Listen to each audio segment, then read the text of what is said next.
Hello everyone, welcome to Vidyapod. আজি আমি ম্যাথছৰ exercise 1.1 বা চ্যাপ্টাৰ 1 যেটো আপোনাৰ ৰিয়েল নাম্বাৰছ দি আছে হেতু স্টাৰ্ট কৰিম।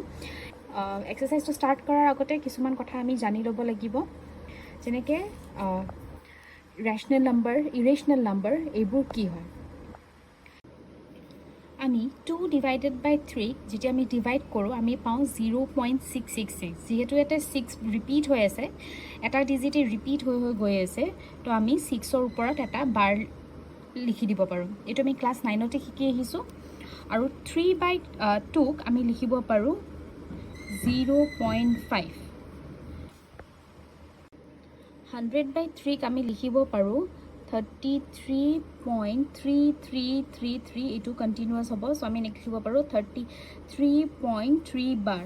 আৰু 3/100ক আমি লিখিব পাৰোঁ 0.03। 22/7 আমি সকলোৱে জানো এইটো কিহৰ ভেলিউ হয়, পাইৰ ভেলিউ হয়। আৰু পাইৰ যিটো 22/7 আমি পাইৰ ভেলিউ এইকাৰণে লিখোঁ আমাৰ যাতে কেলকুলেশ্যনছ কৰিব সুবিধা হয়, কিন্তু এক্সেক্টলি আমাৰ যেতিয়া ডিভাইড কৰোঁ পাইৰ ভেলিউ ওলাব 3.1425 ... কণ্টিনিউ হৈ যাব। এতিয়া এই যে 0.666 বা 0.6 বাৰ যেটো ওলাইছে আমাৰ আনসাৰ, সেইটো কি কেনেকুৱা নাম্বাৰ হয়, সেইটো হৈছে ৰিপিটিং নাম্বাৰ। 0.5 ইয়াৰ পিছত যেহেতু একো নাই বা ৰিপিট হোৱা নাই, এইটো কি হ'ব, টাৰ্মিনেটিং নাম্বাৰ। ঠিক তেনেদৰে 33.3 বাৰ যেহেতু বাৰ মানে কি ৰিপিট হৈ আছে, এইটো কি হ'ব ৰিপিটিং নাম্বাৰ। 0.03 ইয়াৰ পিছত একো ওলোৱা নাই, এইটো কি হ'ব টাৰ্মিনেটিং নাম্বাৰ। ঠিক আছে, শেষ হৈ যোৱাটোকে টাৰ্মিনেট বোলা হয়, আৰু যেহেতু এই নাম্বাৰটো ইয়াৰ পিছত শেষ হৈ গৈছে আৰু একো ডিজিট ওলোৱা নাই, এইকাৰণে এইটো নাম্বাৰটো কি হ'ব টাৰ্মিনেটিং নাম্বাৰ। এতিয়া নেক্সট আহিছোঁ পাইৰ ভেলিউ, যেটো আমাৰ ওলাইছে 3.1285 ... এইটো ওলাই থাকিব। এইটো আমি পইণ্টৰ পিছৰখিনি যদি চাওঁ, এইটো না আমাৰ ৰিপিট হৈছে না আমাৰ টাৰ্মিনেট হৈছে, তেনেহ'লে এই নাম্বাৰটোক কোৱা হ'ব নন টাৰ্মিনেটিং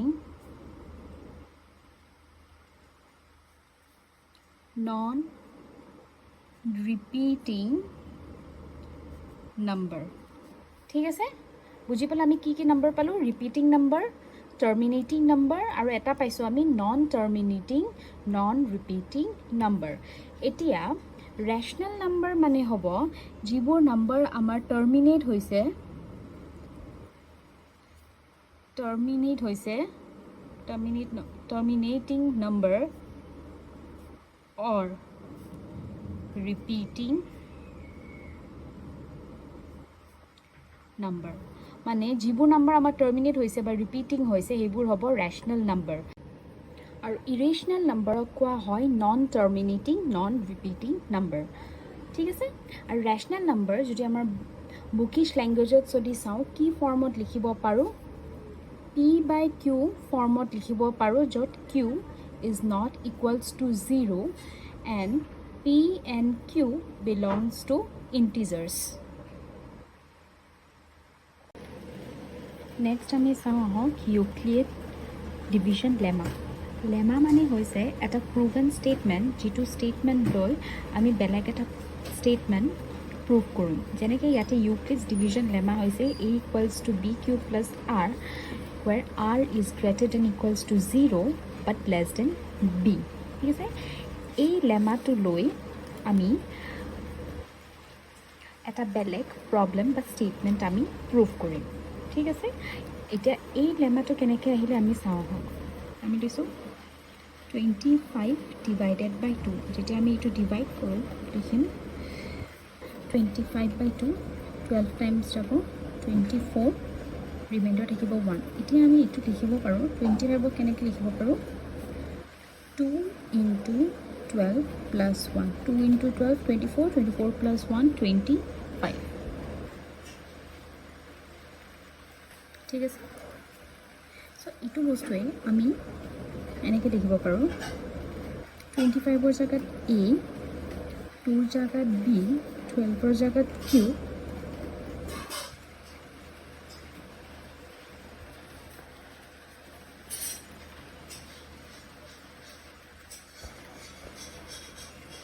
এইটো আমি এনেকৈ লিখিব পাৰোঁ 25ৰ জাগাত E 2ৰ জাগাত B 12ৰ জাগাত Q ইয়াতে XYZ কিবা থাকিব ৰিমাইণ্ডাৰ যেটো আছে এইটো আমি R লিখিব পাৰোঁ তো 25/2 12 টাইমছ যাব 24 ৰিমাইণ্ডাৰ থাকিব 1 এতিয়া আমি এইটো লিখিব পাৰোঁ 25ক কেনেকৈ লিখিব পাৰোঁ 2 into 12 plus 1 2 into 12 24 24 plus 1 25 এইটো আমি এনেকৈ লিখিব পাৰোঁ 25ৰ জাগাত E 2ৰ জাগাত B 12ৰ জাগাত Q ইয়াতে XYZ কিবা থাকিব ৰিমাইণ্ডাৰ যেটো আছে এইটো আমি R লিখিব পাৰোঁ তো 25ৰ জাগাত A Bৰ জাগাত বা 2ৰ জাগাত আমি লিখিম B ইনটু 12ৰ জাগাত আমি লিখিম Q আৰু 1ৰ জাগাত আমি লিখিম R so A equals to BQ plus R যেটো আমি লেমাটো যে ইউক্লিডৰ লেমা যেটো আছিলে আমি সেইটো কেনেকৈ ওলাই আমি চালোঁ আৰু এতিয়া এইটো লেমা লৈ আমাৰ এক্সাৰসাইজ 1.1 আমি সলভ কৰিম এতিয়া আমি প্ৰথমটো কুৱেশ্যনলৈ আগবাঢ়িছোঁ ফাৰ্ষ্ট কুৱেশ্যন দিয়া আছে use Euclid's division algorithm to find the HCF of 135 and 225 এতিয়া ইয়াতে 225 to 135 কে ডাঙৰ হয় 235 is greater than 135 apply কৰিম Euclid's division algorithm using Euclid's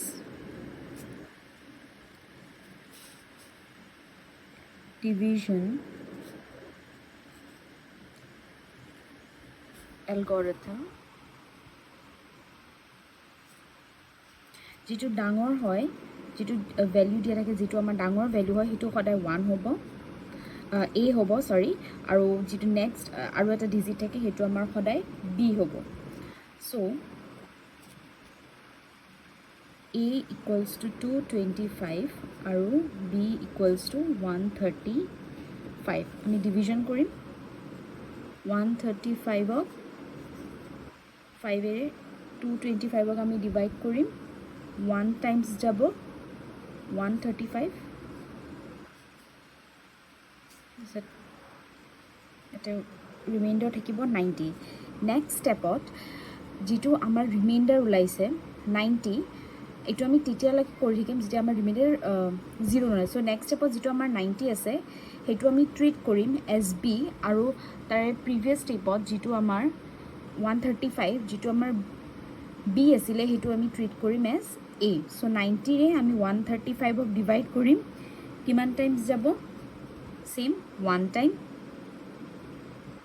reminder কি লিখিব এতিয়া 45 ঠিক আছে এতিয়া 45 যেটো ৰিমাইণ্ডাৰ ওলাইছে হেতুৰে আমি প্ৰিভিয়াস স্টেপৰ যেটো a আছিলে b আছিলে হেতু আমি এজ a ট্ৰিট কৰিম আকৌ ডিভাইড কৰিম সো 2 টাইমছ যাব 90 0 সো এই প্ৰসেসটো আমি তেতিয়ালৈকে কৰিম যেতিয়ালৈকে আমাৰ ৰিমাইণ্ডাৰ 0 নোলায় ঠিক আছে এতিয়া আমি ইউক্লিডৰ ডিভিজন এলগৰিথমটো কি আছিলে a equals to bq plus r এই ফৰ্মুলাটোত এই যে আমি ডিভিজনটো যে কৰিলো এই ডিভিজনটো যে কৰিলো এই ফৰ্মুলাটো একৰ্ডিংত আমি বহাব লাগিব ঠিক আছে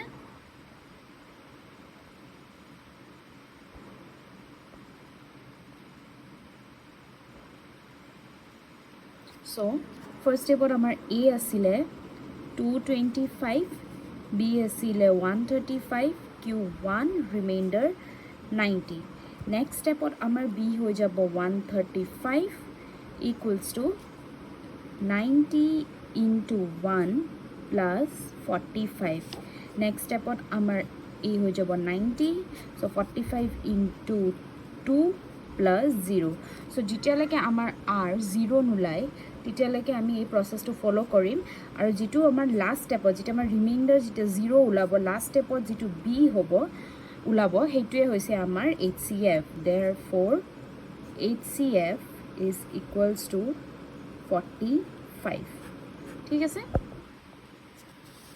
নেক্সট কোৱেশ্চন টু লৈ আহিছো Next question dia ase 196 and 38220.